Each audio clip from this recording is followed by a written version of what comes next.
ঢাকার দোহার উপজেলায় জেলা পরিষদের অর্থায়নে 1,40,00,000 টাকা ব্যয়ে বাস্তবায়িত 5টি প্রকল্পের উদ্বোধন করা হয়েছে।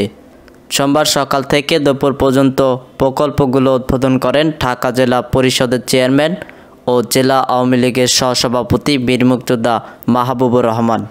এ সময় নারিশা ইউনিয়নের পূর্ব ঝুনকি গ্রামের বাইতুন্নুর জামে মসজিদের এসি সরবরাহ, উত্তর ঝুনকি গ্রামের বীর বিক্রম মোস্তফার বাড়ি থেকে জাহিদুল মোল্লার বাড়ি পর্যন্ত রাস্তা আরসিসি দ্বারা উন্নয়ন, দক্ষিণ শিমুলিয়া ইউনুস মাঝি এবং সিজন মোড়লের মোড় হতে মুজিবুর মোল্লার বাড়ি থেকে পাকা রাস্তা আরসিসি দ্বারা উন্নয়ন, আমজাদ মাস্টারের বাড়ি থেকে দারুল উলুম ফিকরুল উম্মাহ মাদ্রাসা গ্রামে আরসিসি দ্বারা উন্নয়ন প্রকল্পের উদ্বোধন করেন।